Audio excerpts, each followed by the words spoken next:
Olá. Sabe, existem histórias que a gente consome e existem histórias que a gente vive. Hoje a gente vai mergulhar de cabeça nos bastidores de uma delas para tentar responder a uma pergunta. O que exatamente eleva um jogo de dados e interpretação a uma obra de literatura gótica interativa? Pois é, o nosso material hoje é uma análise bem profunda de uma crônica de RPG de mesa chamada Crown of Thorns. Ela se passa no universo sombrio de Vampiro, a Idade das Trevas, e a fonte é uma transcrição do próprio criador e narrador da história, um cara conhecido como The Gentleman Gamer.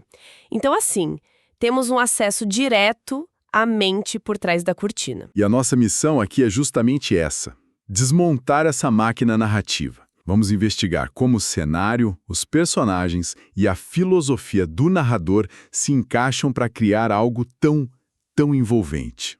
Então vamos lá, tudo começa com o cenário, que não é só um pano de fundo. É tipo o primeiro personagem da história. Sem dúvida, o narrador é muito, muito esperto na escolha do momento histórico. A trama se passa na Inglaterra por volta de 1171, apenas um mês depois do assassinato do Thomas Becket, o arcebispo de Canterbury. Isso por si só já joga o mundo mortal num estado de paranoia, de fervor religioso, sabe? É o cenário perfeito para uma caçada às bruxas. E aos vampiros, claro. E toda a ação acontece em uma cidadezinha fictícia no sul da Inglaterra chamada Thorns. O narrador até comenta que ele gosta de criar esses bolsões de ficção dentro de um mapa histórico real. Isso dá uma liberdade para ele, né? Para bagunçar o coreto sem que um jogador mais purista da história se irrite. Mas o nome Thorns não é por acaso. O que é fascinante aqui é a forma como ele costura essa cidade fictícia na mitologia do próprio jogo. No universo de Vampiro, quase 300 anos depois dessa crônica, é num lugar chamado Thorns que acontece a Convenção de Thorns. Peraí, como assim? Esse é o evento que funda a Camarilla, que é basicamente a principal estrutura de poder e governo dos vampiros no cenário moderno do jogo. Uau! Então você está dizendo que o nome da cidade não é só um nome legal e gótico? Ele está amarrando as ações dos jogadores no século XII a um evento canônico do jogo que só vai acontecer 300 anos depois? Exatamente. Isso muda completamente o peso de cada decisão. Totalmente. O que ele faz aqui é uma técnica que a gente pode chamar de empilhamento de tensões. Ele não dá aos jogadores um problema só, mas três, operando em escalas diferentes. Certo. Primeiro, a ameaça histórica imediata. A caça aos hereges depois do assassinato do Becket. Segundo, a ameaça sobrenatural local, que a gente já vai discutir. E terceiro, essa ameaça de legado. O peso de que talvez, só talvez, as ações deles agora possam ecoar por séculos e definir o futuro de toda a sociedade vampírica. Nossa, isso força os jogadores a fazerem escolhas impossíveis. Exato. Resolver um problema pode, na verdade, piorar os outros dois. É uma pressão e tanto. E para lidar com essa pressão, temos um grupo de protagonistas que, bem, é uma caixa de pólvora esperando um fósforo. O narrador descreve o elenco como brilhante, e dá para entender por quê. A primeira é a Leila, uma bruxa do clã Tremé. E é importante entender o que isso significa. Os Tremere não são bruxos do mato. Eles são um clã de feiticeiros do sangue, usurpadores de poder, altamente organizados, obcecados com conhecimento e poder arcano. Então ter uma Tremé na Idade das Trevas é ter uma acadêmica de magia num mundo que queima pessoas por muito menos. Exatamente. Em seguida vem a Joan, do clã La Sombra. O narrador descreve ela como uma mente criminosa que comanda o submundo de Thorns. Certo. E os La Sombra são a nobreza sombria. Mestres da intriga, da manipulação do poder e literalmente das sombras. Então uma mente criminosa La Sombra não é uma ladra qualquer. É uma rainha do crime, uma figura que provavelmente controla a cidade através de uma teia invisível de chantagem, favores e medo, sem nunca precisar sujar as próprias mãos. O terceiro é o Vezon, um Nosferatu. E os Nosferatus são os párias, né? Os vampiros cuja maldição deforma o corpo em algo monstruoso. Mas o Vezon é dono de um teatro, e o narrador adiciona um detalhe que me deu arrepios. Ele é um acumulador, um colecionador. coleciona objetos e pessoas do seu elenco. Ele é possessivo com eles. Isso dá uma camada de tragédia e horror psicológico incrível. Ele não é só um monstro no esgoto. Ele é um patrono das artes, mas de uma forma doentia, controladora. Ele se cerca de beleza porque não tem nenhuma, mas ao fazer isso, ele a aprisiona. A dinâmica dele com os atores mortais deve ser terrível de se ver. E, por fim, o pivô de toda a trama inicial. Warren, um Malkavian. O clã da loucura. A história dele é pesadíssima. Ele foi doutrinado a acreditar que é uma espécie de receptáculo vivo para os pecados do seu pai vampírico. Nossa! Toda a maldade do outro vampiro foi despejada nele e a única função dele é carregar esse fardo. Então, o que temos é um caldeirão de arquétipos. A acadêmica da magia, a rainha das sombras, o monstro patrono das artes e... o profeta atormentado. A receita perfeita para o drama. Mas espera um pouco, isso funciona na prática? Um La Sombra e um Nosferatu são tipo água e azeite no universo de vampiro. A aristocracia e o intocável.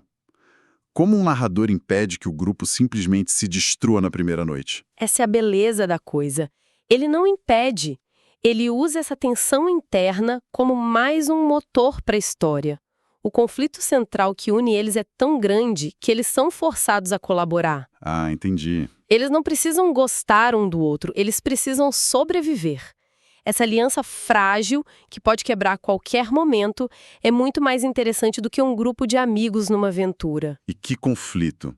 A história começa porque o Malkavian Warren chega na cidade. E acontece que o pai vampírico dele, o cara cujos pecados ele carrega, é um dos cavaleiros que assassinaram Thomas Becket. Caramba! Então, de repente, o Warren vira o fugitivo mais procurado da Inglaterra, tanto pelos mortais quanto pelos imortais. E ao acolher ele, o grupo inteiro pinta um alvo gigante nas próprias costas. Proteger alguém ligado a um sacrilégio dessa magnitude atrai o tipo de atenção que ninguém quer, né? E para piorar tudo, o narrador sugere que o Warren não traz apenas problemas políticos. Ele parece carregar uma maldição física que afeta a própria cidade. As colheitas morrem, as pessoas adoecem, a presença dele corrompe o ambiente. É aqui que a filosofia do narrador fica muito clara. Ele diz, e isso é quase uma declaração de princípios, que a história dele não é uma fantasia de poder. Vampiros podem ser poderosos, mas eles precisam ser frágeis. O risco da destruição final, da morte permanente, tem que estar sempre na mesa. E ele usa a linguagem do jogo para reforçar isso de um jeito brilhante. Ele diz, mesmo que sua geração seja baixa. E para quem não conhece o universo, geração baixa significa que você está mais próximo do primeiro vampiro, Caim. Você tem um poder bruto, quase divino, correndo nas suas veias. Exato. O narrador está dizendo que nem mesmo esse poder te torna invulnerável. É um aviso direto aos jogadores. Sim. Ele chega a contar que no ponto em que ele está gravando, alguns vampiros da crônica já encontraram a morte final. E ele joga mais uma ameaça na mesa. Os inquisidores estão a caminho. E, nas palavras dele, quando eles chegarem, as coisas vão ficar muito feias. O que mostra que as ações têm consequências letais e permanentes. Não existe botão de reset. Exato. O que, no fundo, é o que dá significado a tudo. Cada escolha importa porque pode ser a última. A história não é sobre quão poderoso você é, mas sobre o que você faz com o poder que tem, sabendo que ele pode ser tirado de você a qualquer momento. É uma história sobre a mortalidade dos imortais.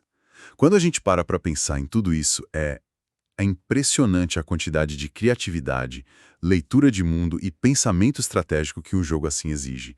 Não é só rolar dados. É preciso entender de história, gerenciar recursos, interpretar um personagem complexo, prever as ações dos outros. É uma ginástica mental completa. Sim, as habilidades cognitivas envolvidas são notáveis. E existe um perfil de pessoa que é atraído por esse tipo de desafio, sabe? Esse tipo narrativo e complexo. Geralmente são pessoas mais criativas, com um pensamento abstrato mais desenvolvido e muito envolvidas com leitura, com estudo. Elas gostam de resolver problemas que não têm uma resposta óbvia, de construir narrativas. É um perfil que, por natureza, desenvolve um intelecto bem afiado. Eu entendo a conexão com a resolução de problemas, mas será que essa habilidade se traduz diretamente para a disciplina necessária nos estudos formais? Uma coisa é a criatividade explosiva e às vezes caótica de uma sessão de RPG. Outra é a maratona de memorização para uma prova de residência médica, por exemplo. Onde é que está a ponte real aí? A ponte está na habilidade de dominar sistemas complexos. Um RPG como o Vampiro é um sistema de regras, de lore político, de relações de poder e consequências. Certo. Entender como navegar nisso, como otimizar suas ações dentro dessas regras para alcançar um objetivo, exige um tipo de raciocínio estratégico muito específico. É a mesma lógica necessária para quem enfrenta os sistemas mais complexos que existem, o corpo humano para um estudante de medicina ou o sistema jurídico para quem estuda para a OAB. A capacidade de ver padrões, memorizar informações e aplicá-las estrategicamente. Faz todo sentido. A lógica é a mesma e as ferramentas para dominar essa lógica, bom, elas também evoluíram. Se você que está nos ouvindo se identifica com esse desafio de dominar um sistema complexo e quer se preparar de verdade para provas e concursos, entra agora em medicobe.com.br, baixe o app e aproveita o maior banco de questões do Brasil. Lá tem provas anteriores de todas as instituições, questões comentadas por especialistas, resumos práticos para otimizar o tempo, aulas completas e flashcards prontos para revisar onde e quando quiser. É uma conexão muito pertinente. A transição mental de entender as intrigas de um clã de vampiros para dominar o sistema cardiovascular ou o direito constitucional realmente mobiliza as mesmas ferramentas cognitivas. É tudo sobre entender as regras do jogo e jogar para vencer. Encerrando nossa análise sobre a crônica Crown of Thorns, fica muito claro que a torna especial. Essa mistura brilhante de história real, mitologia do jogo e, principalmente, uma filosofia de narrativa que valoriza as consequências e o perigo real. E se a gente conecta isso ao quadro geral, vemos um exemplo fantástico de como a narrativa colaborativa, que é a alma do RPG, cria algo que uma única pessoa dificilmente conseguiria.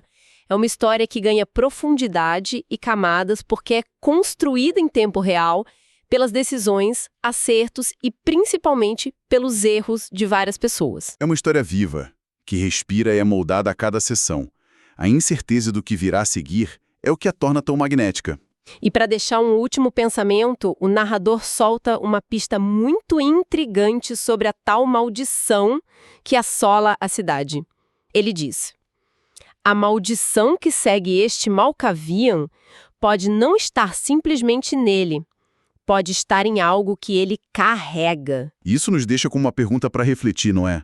Em histórias sobre corrupção, sobre o mal que se espalha, o que é, no fim das contas, mais perigoso?